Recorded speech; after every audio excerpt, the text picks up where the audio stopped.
Hi, my name is Oscar Gomez. First of all, I would like to tell Anthony's family, that I'm very sorry for the loss. My sincere condolence. And also to apologize for not being in Anthony's memorial yesterday. I'm really sorry for that. But I would like to share a little bit about the friendship that Anthony and me developed during my time at Icon Injection. When I met Anthony, he was very shy person, but I saw that he was a very smart young man, capable of doing the job very well, and very funny. He will have say some jokes actually that will make you laugh, and sometimes he'll come out of the blue saying something funny, and you'll start laughing, and that'll make the day go by pretty quick. I had the pleasure of meeting Anthony, for about a year, and like I said, we developed a good friendship. I was his supervisor, but most importantly, I was his friend, and we always try to work things together as a team. I never saw Anthony like below me. I always saw him as my equal, or sometimes more than my equal. He had a lot of knowledge that sometimes I didn't know, and we always try to work together as a team. And when I took over the department where Anthony was working, I talked to him. I told him, Anthony, I'm not here to be your boss. I'm here to work with you. You know these tools more than I do, so I'm really gonna need your help, in learning the process of how these tools work, so we could be successful and make this department succeed. And Anthony was on board. He was enthusiastic, happy to see that somebody noticed him instead of putting him to the side and not asking for his opinion. And that's something that I saw in him when I started working on him, that he just needed a little opportunity to better himself, to become something greater than just a tool repair technician. And I gave him my friendship, and he was able to do amazing things during that time. I talked to him, not talked to him, but I texted him a few days before his passing, and he was telling me about work, how things were at work, what was going on at Icon, and he told me that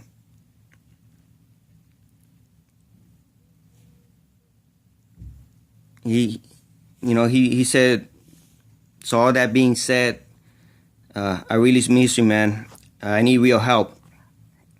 He asked me about how was my new job treating me, and I told him that my new job was a little bit different than Icon. They wouldn't let us hear music like they would at Icon, so I didn't have to worry about hearing Journey anymore. And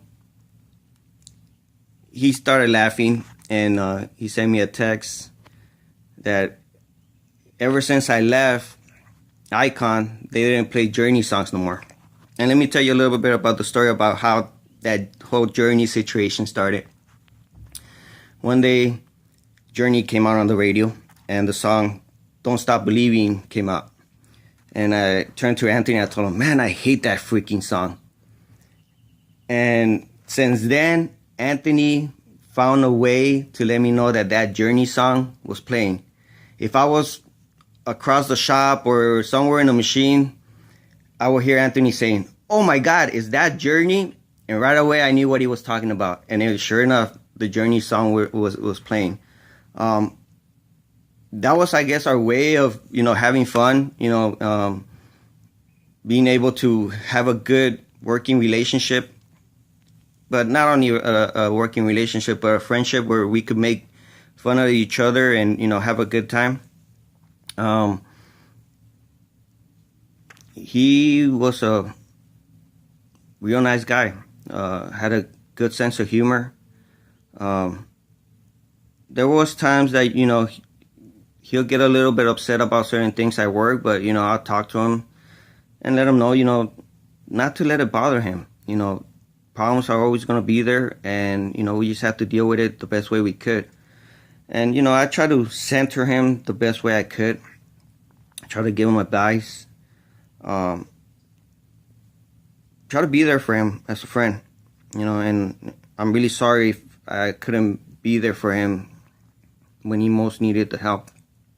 I know during our conversation a few days before he passed, you know, he told me that, you know, he really missed me, and, you know, that I left some big shoes to fill, and he really knew what that meant, since he wore a size 12 or 13 depending on the manufacturer of the shoe. But that meant a lot to me,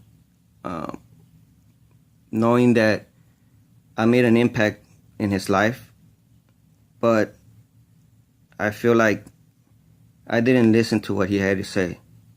You know, maybe there was something he was trying to tell me in those texts, and I missed the sign. And for that, Anthony, I'm really sorry, my friend. I'm sorry if I missed that, if I didn't pay attention to what you were trying to say.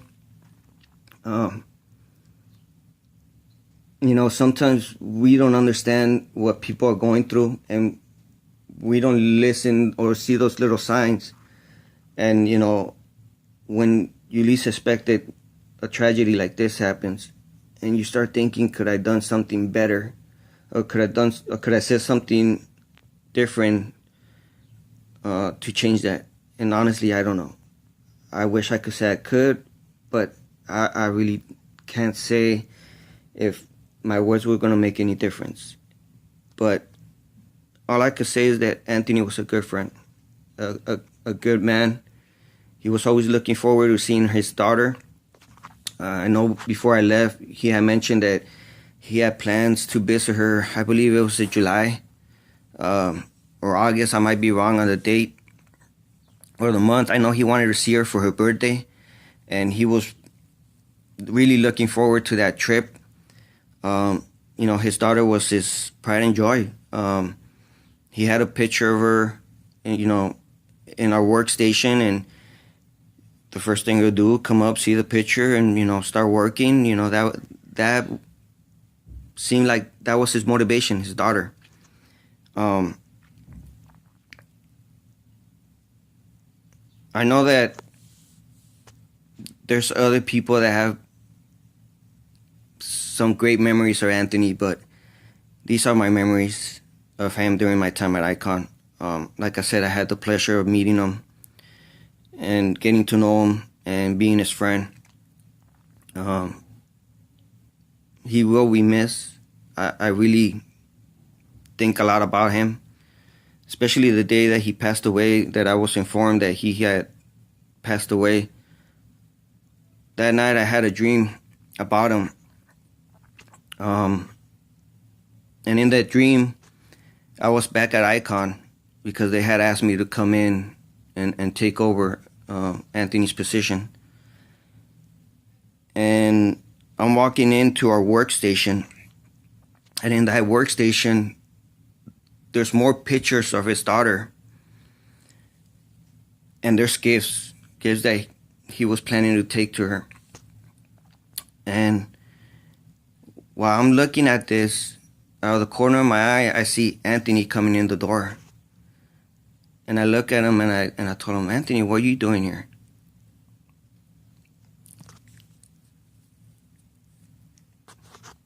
And he tells me, Oscar, it's okay.